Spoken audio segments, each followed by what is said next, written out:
se puede, pues no se puede, ¿va? Yo por eso tomé los datos y voy a decir, miren, todos estos alumnos tuvieron problemas. Y si ya me... El tema inicial que nos ocupa y es el que prácticamente es la mayor cantidad de contenido del examen final es el tema de la llamada acumulación originaria. Este tema es, diríamos que es vital, ¿va?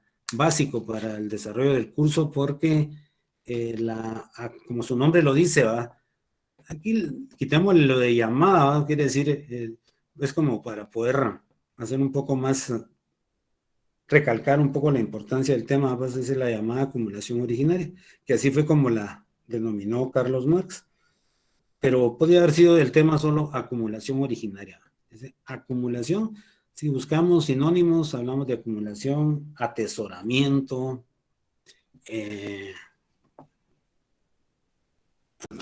Yo solo voy a preguntar, no, y los he estado apuntando por buena voluntad, ¿oyen? Pero no quiero fundamentar falsas esperanzas de que eso se va a resolver.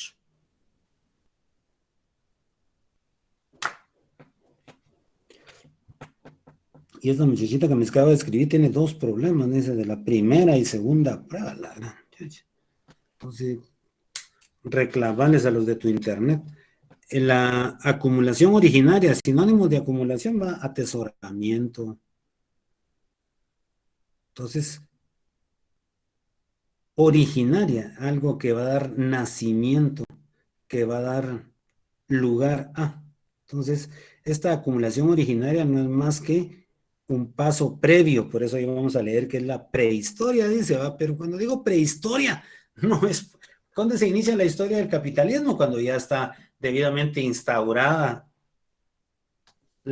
y ya el modo de producción capitalista, ¿va? Con sus dos clases fundamentales, ¿va? Los capitalistas y los proletarios, ¿verdad? Bueno, entonces esa acumulación originaria que se dice que es prehistoria, pero prehistoria, por favor, no la van a confundir con que estamos hablando de la época de los dinosaurios. Como aquí solo cuando dicen prehistoria, ya todo el mundo se imagina eso, ¿ah? De que es algo relacionado con los dinosaurios. ¿Cómo se llamaba aquella película? ¿Cómo se llama más bien aquella película que hicieron? Parque Jurásico se llama, ¿verdad? Así se llama, si hay alguien que me diga así por lo menos. Sí, licenciado. Sí. Licenciado. Muy amables. No tiene relación con eso, mucha. Eso fue después de que eso del cine hay que verlo con... En algunos casos hacen una mezcla, pero una mezcla al gusto del guionista o algo así, de un montón de sucesos históricos, ¿verdad? Entonces, pero cuando digo prehistoria, casi siempre nosotros decimos la prehistoria. Ah, los dinosaurios, la parte de que desaparecieron, dice, porque cayó un meteorito en la Tierra, que es una teoría nomás, ¿verdad? Que está tratando de ser comprobada. Salió de la práctica y hasta los mexicanos, si ustedes ya leyeron, ¿va? Que ellos son expertos en buscarle a cualquier cosa, cómo sacarle dinero a través de su actividad, con una de sus actividades económicas principales, que es el turismo. Dicen que ese meteorito que destruyó todo ese, que cambió, ¿no? esa parte de la historia del desarrollo de la naturaleza, cayó en México. Así como se lo estoy diciendo yo, están diciendo que si algunos ya pensaron, a la que casaquero licenciado, pues están en su derecho, porque yo también creo que casaquero los mexicanos que ya se inventaron que ahí fue donde cayó el meteorito. Ya estarán buscando cómo la gente llega a ver el lugar donde digan que cayó el meteorito, ¿verdad? Entonces no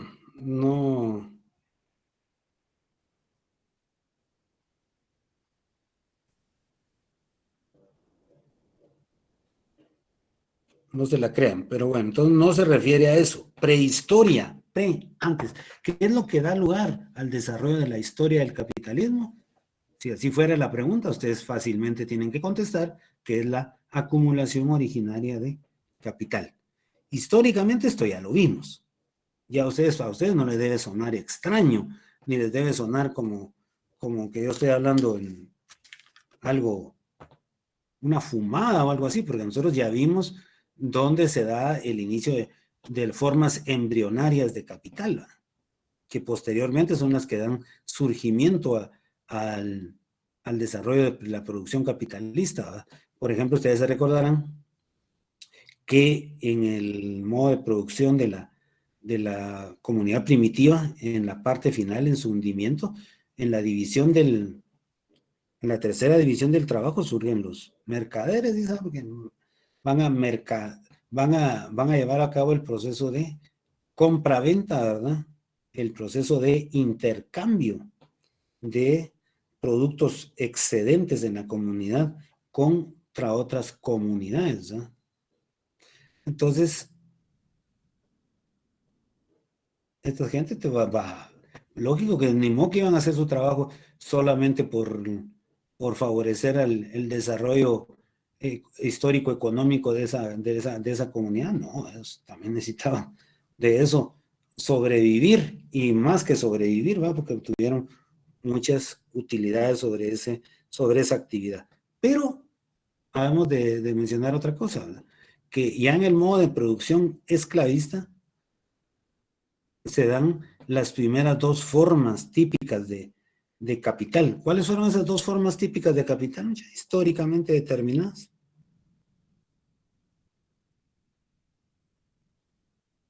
Vamos ya, miren, eso lo dijimos, hasta lo estudiamos, y en el feudalismo lo volvimos a estudiar porque alcanzó un mayor desarrollo. Si ya el viernes se van a examinar de eso y voy a creer que no, entonces que no estudiaron nada. Fíjense que no se pueden quejar, ahora sí no se pueden quejar absolutamente nada de todos los mecanismos que les dimos para poder estudiar los modos precapitalistas de producción. Los expusimos aquí en las clases, despacio, cada uno de los elementos de ellos. Les dimos, se les pasaron unos videos, se les compartieron los videos, se les dio una hoja de una guía de estudio hecha directamente sobre el libro de texto, que es el que a ustedes le tienen miedo y que piensan que solo eso se va a preguntar. Y atrás de eso todavía les dimos un material sumamente elemental sobre todo ese proceso. Entonces, hay quien de nada se acuerde. Entonces, es como yo digo, para explicar un texto hay que saber el contexto. Entonces, si no sabemos el contexto, ¿de dónde vamos a poder manejar todo lo que estamos platicando? Me parece así como que increíble, de veras, que hay algunos que ni se acuerden si dijimos los dos formas de capital por antonomasia, o sea, íconos, pues, del capital embrionario, y que después son las que van a ser parte fundamental para iniciar ese proceso de acumulación originaria. Y no se los voy a decir porque no van a estudiar y no van a investigar. Entonces, fuimos viendo cómo a través de ese desarrollo de ir acumulando capital, son los que al final, en el proceso ya de transformación final del feudalismo y los inicios del capitalismo, son los que van a ir generando ese capital que es utilizado para poder invertir en la producción, ya cuando toma esa característica de producción capitalista, ¿verdad? Todo eso lo fuimos viendo, fuimos manejando cómo dentro del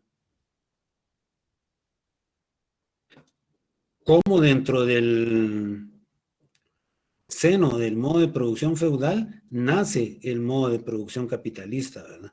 ¿Cómo es que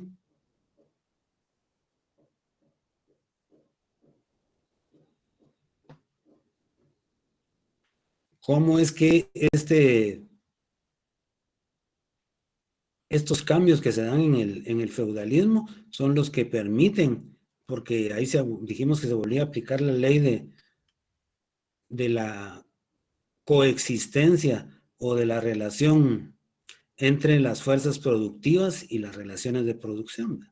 Y ya el desarrollo de las fuerzas productivas van exigiendo un cambio en las relaciones de producción, aunque siguen siendo de la misma forma, relaciones de explotación, subyugación, sometimiento, pero ya se da de una manera diferente. Entonces, aquí nos vuelve a recalcar eso. Hemos visto cómo el dinero ese se convierte en capital.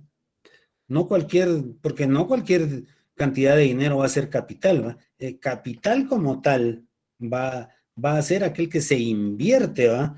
Para desarrollar una actividad productiva que nos va a permitir poder comprar los elementos necesarios para poder llevar a cabo la producción de mercancías, ¿va? Entonces, eso es típico ya del capitalismo, ¿va? Y aquí tiene una importancia fundamental, que es para el desarrollo de el incremento de ese capital, debe de salir de la plusvalía. Por eso dijimos que la categoría económica fundamental y la ley económica fundamental del capitalismo era la ley de la plusvalía. Es que aquí hay que recordar conceptos. Si lo voy a tener que hacer yo, porque si se los pregunto, me exigen y me piden que lo haga de forma interrogativa y pregunto y no se acuerdan. Entonces, el dinero se convierte en capital. Dice, ¿cómo sale de la plusvalía? ¿Cómo del capital sale la plusvalía? La plusvalía, aquí tenemos que tener claros dos conceptos que ya hemos dado en la clase con anterioridad. El concepto de trabajo necesario y trabajo excedente. De producción necesaria y producción excedente. Por supuesto, del trabajo excedente va a salir la producción excedente. Entonces, pero es muy diferente las formas de apropiación de las mismas, ¿verdad? Incluso en el modo de producción de la comunidad primitiva ya hubo producción excedente. Lo tocamos y lo platicamos. En el esclavismo, pues esto se incrementó enormemente a través de la explotación que empezaron a hacer los esclavistas de los esclavos, ¿verdad? Y hasta comentamos que de ese trabajo necesario que generaba un producto necesario, mucho de ese producto necesario se quedaba con él el esclavista. Que por ahí dijimos que era una metáfora eso, ¿verdad? De que solo le daba pan y agua al esclavo, pero no era que solo le diera eso, ¿verdad? No es que eso es una metáfora, no hay que tomarlo como a pies juntillas a la letra muerta, no. O sea, que le daban lo mínimo, solo para que, y en algunos casos ni a eso. Por eso podrán visto ustedes, los esclavos estaban con condiciones serias de desnutrición, ¿verdad? Y ya no tenían la suficiente energía para poder desarrollar su actividad productiva laboral. Bueno, entonces, en el feudalismo sigue habiendo lo mismo, sigue habiendo trabajo necesario y trabajo excedente. El trabajo excedente era el que iban a realizar los siervos a las fincas que eran propiedad de los señores feudales. Y de ahí salía un producto excedente. ¿Y quién se apropiaba del producto excedente? En su totalidad se apropiaba el señor feudal. Pero aquí en el capitalismo ya la cuestión es completamente diferente y por eso se habla de esa categoría plusvalía, porque viene de plusvalor. ¿Y de dónde sale ese plus más? Entonces, ese plus valor, ese generar más valor, es no más que en el modo de producción capitalista sale del trabajo excedente del obrero, ¿verdad? Porque ya hemos comentado que en la jornada de trabajo se va a subdividir en dos bloques, ¿verdad? En un trabajo socialmente necesario y un trabajo excedente, que es de donde va a salir la plusvalía. Y de esta plusvalía, el capital va a salir revalorizado, o sea que el capital va a salir aumentado. Y aquí tenemos un esquemita, miren, muy bonito para poder explicar eso, ¿eh? De manera muy, muy sencilla. Dice, la teoría de Carlos Marx supo conjugar historia y economía para explicar el desarrollo del capitalismo.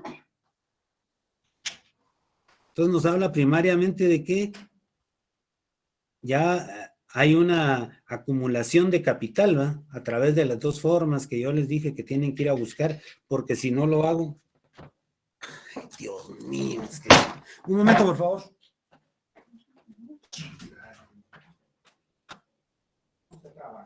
¿Cuánto es? 11. Ahí voy a ir yo. Yo voy a ir.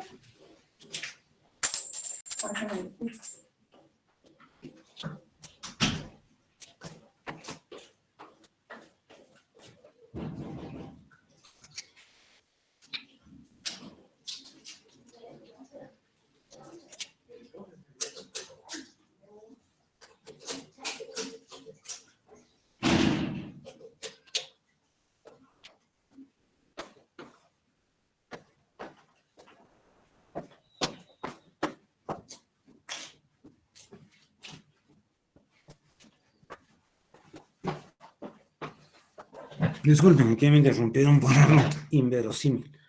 Entonces ya el capitalista, ¿qué es lo que va? ¿Para qué necesita el capital? Para invertirlo, ¿no? Y con ese va a poder comprar fuerza de trabajo.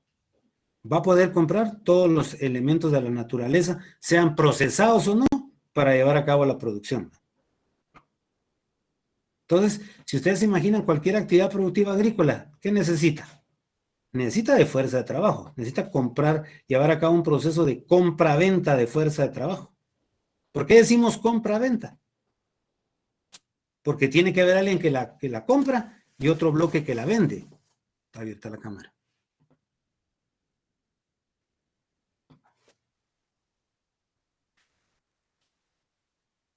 Entonces, ¿quién la compra? Pregunta. Los dueños de los medios de producción. Entonces, le ponemos nombre a eso, el capitalista. ¿Y quién la vende? Los trabajadores. Los proletarios, muchachos, los proletarios. Pues decimos trabajadores, esto es muy general. El proletario lo único que tiene para poder vender es su fuerza de trabajo. Bueno, entonces vende su fuerza de trabajo. Y ese proceso de compra-venta es común, ¿verdad? Lo vemos ahí. ¿Dónde lo vemos? Ustedes ven un anuncio que dice, se necesita profesional para, qué sé yo, para manejo de inventarios, requisitos, tener estudios universitarios, título de nivel medio, manejo de paquetes de Office, es lo que es un proceso de oferta, ¿verdad? Entonces, y bueno, y ahí tenemos que acudir los que tenemos necesidad lo único que tenemos para vender es nuestra fuerza de trabajo, ¿eh? Y el que pone las condiciones del proceso laboral, que es ahí donde debemos de ser claros, ¿verdad? Dice, es que hay libertad de contratarse con quien quiera. Claro, pero las condiciones las pone el dueño de los medios de producción, ¿no? Dice, y nos pone ahí horario de lunes a viernes de 8:30 a 16:30 y sábados de 8 a 12, porque la Constitución dice que tenemos que trabajar 44 horas a la semana, ¿verdad? Y están en ley, pues, al pedir ese horario de trabajo. El salario y prestaciones de acuerdo a leyes. Salario, buenos días, salario, le irán a pagar salario mínimo. Prestaciones, los días de vacaciones que dice que están establecidos de acuerdo a la legislación laboral guatemalteca, el pago del bono 14, el pago del aguinaldo. Bueno, y ahí está. Entonces, para eso va a utilizar, para pagar esa fuerza de trabajo y esas prestaciones va a usar el capital. Cuando hablamos de tierra, ya les dije que no, tierra no es sinónimo de suelo, sino que es sinónimo de todos los componentes de la naturaleza, de diferentes formas de procesamiento que van a utilizar. Y en algunos casos hoy el nivel de especialización ha llegado a tal que ya se venden, ya se prestan solo servicios, ¿va? De transferencia de esos bienes materiales a través de prestar eso, un servicio. Cuando ustedes van a un supermercado, ahí compran ahí no, el supermercado no fue el que produjo eso, sino que solamente está sirviendo de intermediario entre el que los produjo y el que los va a consumir. Bueno, entonces eso de tierra es amplísimo, ¿verdad? Imagínense los tipos de empresas de producción industrial que habrán en los países altamente desarrollados tecnológicamente, ¿verdad? En Guatemala la mayor parte de la producción es agrícola, en menor proporción es las actividades de producción industrial, pero igual necesitan de toda una serie de elementos de la naturaleza, necesitan de la fuerza de trabajo, necesitan de instrumentos de trabajo, ¿verdad? Necesitan de algunos objetos de trabajo. Bueno, entonces toda esa conjunción, para eso se ha necesitado invertir capital, ¿verdad? Que aquí ponemos que ese capital es una masa dineraria esa masa dineraria ha servido para poder producir, ¿qué? Mercancías, pero esas mercancías no las van a tener almacenadas, guardadas ahí, ¿no? Que esas mercancías lo que van a buscar es que generen una ganancia, una utilidad, un dividendo. Por eso la D, en la parte final está la D con un asterisco, porque es un capital incrementado, un capital revalorizado, porque por poner un ejemplo nada más, la persona invirtió 1,000 quetzales y al final sacó 1,800. ¿Cuál fue su utilidad? 800 quetzales. Bueno, aunque en Guatemala es muy común que en las contabilidades hay muchas empresas que aparezcan ahí que tienen pérdidas y toda la cuestión, ¿verdad? Pero eso ya es porque andan buscando cómo no pagar impuestos, ¿verdad? O cómo buscar exenciones fiscales, pero eso ya es otra cosa. Entonces, cuando ya ese dinero ¿qué es lo que ha revalorizado ese dinero? Lo que lo ha revalorizado, lo que ha hecho el incremento del capital ha sido la plusvalía. Y aquí no lo dice claramente en esta diapositiva. Es el valor no pagado del trabajo del obrero. Ese trabajo excedente. En que algunos casos tampoco le pagan la totalidad del trabajo socialmente necesario, ¿verdad? Porque si ustedes ven el salario mínimo, debería de alcanzar para que una familia de 5 miembros pudiera cubrir toda una serie de necesidades básicas, ¿verdad? Que ya las hemos comentado acá, no solo para comer, y a algunos no les alcanza ni para comer. Debería alcanzarle para comer, para educarse, para tener salud, vivienda, vestuario, para recreación, para transporte, para energía. ¿Les alcanzan? Pues no, ¿verdad? Muy sencillo. Pero eso ya es parte, pues, de esa conflictividad o de ese problema del modo de producción capitalista. Pero el capitalista es lo que sí está atento es a que no ver restringida su plusvalía. Por eso es que ustedes ven que he comentado yo que al final del año se hace toda una reunión tripartita en donde el mediador es el gobierno, ¿eh? Y se sientan representantes del sector obrero y representantes del sector patronal a discutir el nuevo salario mínimo. Y generalmente ustedes ven que el sector patronal jamás va a estar de acuerdo en un incremento al salario mínimo, porque eso le va a reducir su nivel de plusvalía, definitivamente, ¿verdad? Entonces,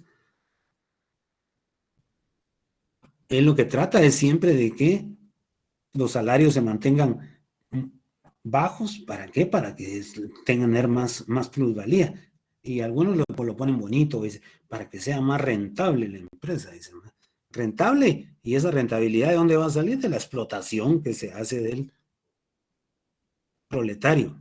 Bueno, entonces dice que crea un plusproducto del cual se hace propietario el empresario, el dueño de los medios de producción, originando así la esencia, o sea, lo fundamental de la explotación, de la acumulación capitalista, tener capital para irlo incrementando, ¿verdad? Y no solo en la producción, porque también se incrementa a través del capital, también se incrementa a través de ese proceso, del proceso de intercambio, ¿verdad? ¿Por qué ahora nos venden por abonos, como algunos dicen popularmente, por sustos, por aviones, como ustedes le quieran llamar, por pagos, por cuotas? Nos lo venden así porque el trabajador está tan explotado que no tiene para poder pagar al contado un bien material que necesita comprar. Ya ven ustedes que casi que para cualquier cosa, hasta lo ofrecen por cuotas, ¿va? Páguelo por etapas. Disfrute ahora y pague después, y todo se queda pagando algo que fue de su disfrute, de su gozo durante un momento de tiempo, ¿eh? Bueno, ¿y esto qué es lo que va a llevarnos al final? El proceso de acumulación de capital. Ya vieron que algunos bancos, hasta se me iba a mencionar eso y se me olvidó, hasta prestan dinero, dicen que dan becas. No es que den becas, son becas con resarcimiento, ¿eh? Que le dicen a ustedes que ustedes les van a dar una cantidad mensual para que puedan desarrollar sus estudios universitarios y que al graduarse firman todo un contrato, pero tienen que tener una garantía, no van a ver que solo la buena voluntad, que decir, ¿qué tal que no se gradúa y nunca llega a trabajar? No, tienen que poner una garantía de por medio, ¿eh? Para darle un préstamo de ese tipo, ¿eh? Y que va a tener réditos para para el dueño del capital financiero, ¿verdad? Ni vuelta de hoja de eso.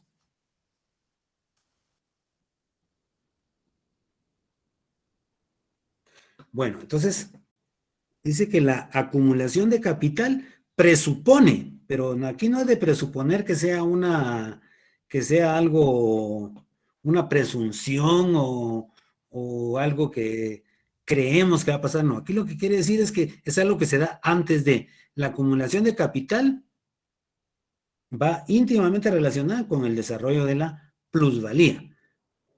Entonces, la plusvalía, la producción capitalista y la existencia en manos de los productores de mercancías de grandes masas de capital, o sea que la acumulación capitalista presupone la plusvalía, la producción capitalista, o sea, la plusvalía presupone la acumulación capitalista porque es la forma como se apropia el capitalista del trabajo excedente del proletario, ¿verdad? Y o sea, la producción capitalista es la existencia en manos de los productores de mercancías de grandes masas de capital y de fuerza de trabajo. O sea, los productores de mercancías, ¿quiénes son? Los capitalistas, ¿verdad? Que van a poder comprar grandes masas de capital, tienen capital, perdón, y van a poder comprar fuerza de trabajo. ¿Y qué otra cosa?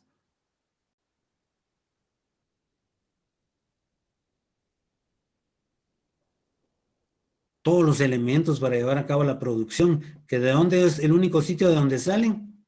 No, no puede ser, hombre, pero si eso ya lo dijimos como 100 veces, mucha de la naturaleza, por eso hablamos de tierra.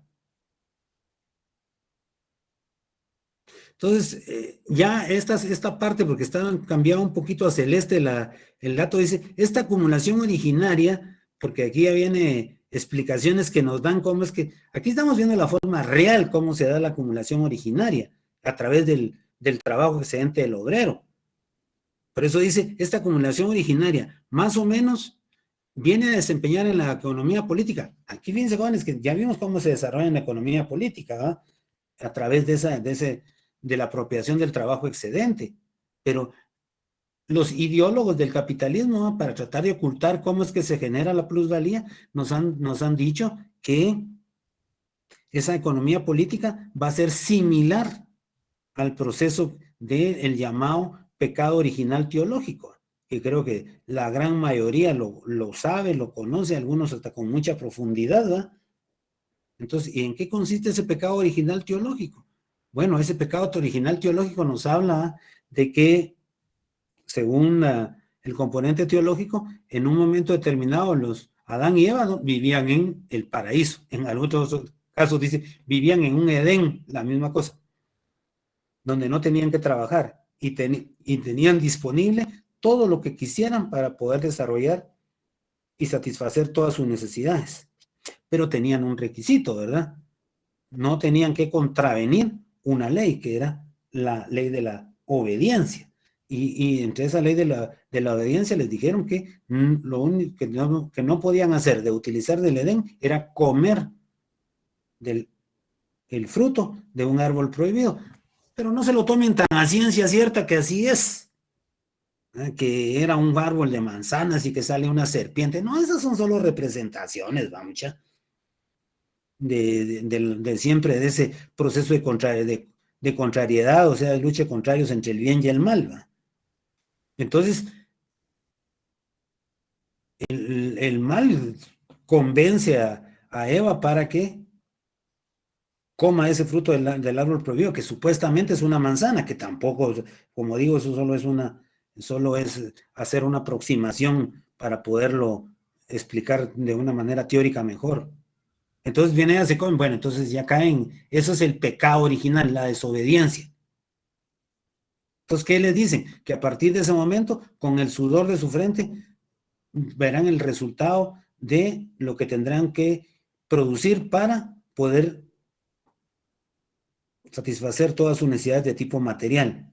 Entonces, ahí se habla de que ya el trabajo está como algo históricamente determinado, que incluso en el manejo teológico se pone como tal, y que ahí se empiezan a dar esas separaciones, ¿verdad?, entre algunos que van a poseer un montón de elementos que les van a permitir poder llevar una vida sencilla, pues sencilla porque no van a tener que trabajar, cómoda, y otros que van a tener que estar constantemente trabajando, ¿va? Como se mira como, ahí sí que como se dice a veces popularmente, que el trabajo vino a ser un castigo por la desobediencia, pero que hay algunos privilegiados, ¿verdad? Por la misma autoridad teológica para no tener que llevar a cabo el trabajo, ¿ah? Y que van a ser los que van a dirigir y que han sido, hasta se dice que tienen ese carácter de haber sido escogidos y por eso es que ellos gozan de esos privilegios. Eso nada más es una explicación que ahí sí valga decir, alguien se sacó de utilizar de un aspecto teológico para colocarlo debidamente como ya darle hasta carácter objetivo a esto, que de hecho no lo tiene definitivamente, para poder explicar por qué hay ricos y pobres, y eso no es cierto, ¿verdad? Entonces por eso se trata de hacer esa comparación para ocultar esa parte de donde vimos que verdaderamente sale la plusvalía en el modo de producción capitalista, ¿verdad? Que es a través repito, del trabajo excedente. Pero también hay teorías anecdóticas, dice, porque terminan siendo solo eso, una anécdota, ¿no? Y el problema es que si ustedes me preguntan ahorita, mire, ¿cuándo pasó eso? Porque solo dicen en el pasado, pero no podemos establecer eso en una línea de tiempo. Entonces, que hubieron dos grandes bloques de personas. Bloques, uno minoritario y el otro mayoritario. El bloque minoritario es que eran personas trabajadoras, que eran personas que el resultado o fruto de su trabajo lo ahorraban, eran ahorradoras, que no tenían vicios, que utilizaban de manera eficiente todos sus recursos, ¿verdad? Y que esa parte es de la que ha surgido lo que es hoy la élite trabajadora y que tiene concentrados las propiedades sobre los medios de producción. Y por el otro lado, un grupo de personas que no les gustaba el trabajo, haraganas, viciosas. Pues el vicio más común según lo que tratan de denunciar ahí, era el consumo de alcohol, los juegos de azar. Y que ahí era donde perdían el dinero que ganaban a través de su trabajo. Bueno, esto sabemos que solo es una anécdota. Porque primero no sabemos nunca vamos a establecer una línea del tiempo donde eso pudo haber pasado. Y si analizamos la situación real, por ejemplo, de un campesino guatemalteco, una de las clases, de la parte de la clase dominada en este país más empobrecida, que tiene apenas un pedazo de tierra, o a veces no lo tiene que rentar, suelos que no son aptos para la producción agrícola, que no tiene capital para poder invertir en la producción agrícola, que lleva a cabo la producción, jamás ha ido a recibir ningún proceso de tecnificación, lo aprendió de una manera heredo familiar, que su producción es insuficiente para atender las necesidades de él y de su grupo familiar y poder satisfacer todas sus necesidades de tipo material, y que se levanta y que trabaja incluso jornadas de 12 a 14 horas diarias y eso de Aragán no tiene nada. Aquí cuando alguien dice, ¿y será que ahora irán a hacer puente porque el 1 de mayo cae domingo? Y le dicen, no, ay, usted ya está pidiendo descanso, trabaje, hombre, ¿qué es eso que solo piensa en descansar? Por eso es que está como está, todo jodido, que no tiene nada.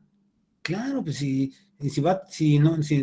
como el 1 de mayo cae domingo y la ley que se creó para trasladar los feriados no contempla va a ser un día el día del trabajo y que no puede trasladarse la celebración para otra fecha. Entonces, que sencillamente, porque si no llegaran a trabajar, la plusvalía se disminuye. Entonces, no hay que estar dando tantos asuetos. Y si un país desde a nivel mundial que tiene pocos asuetos es Guatemala.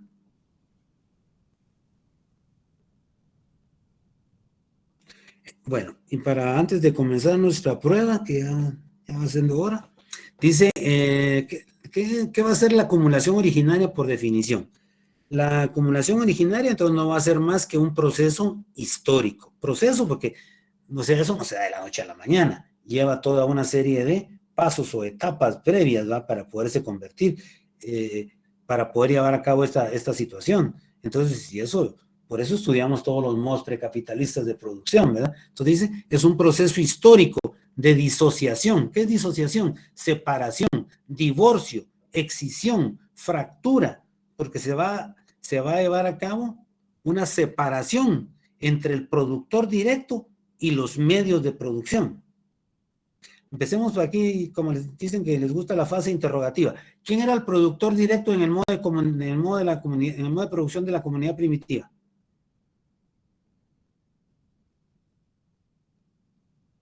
¿El hombre? No, claro, el humano, pero ¿quiénes eran en conjunto? Hablando de categorías económicas.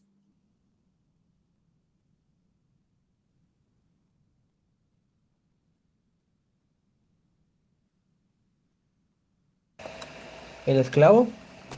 El esclavo es en el esclavista, estoy hablando de la comunidad primitiva. Las tribus. Era la naturaleza, ¿no? No.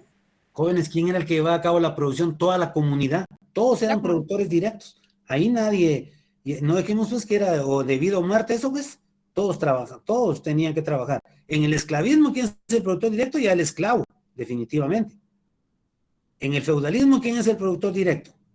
El siervo. Entonces, en el modo de producción capitalista, ¿quién va a ser?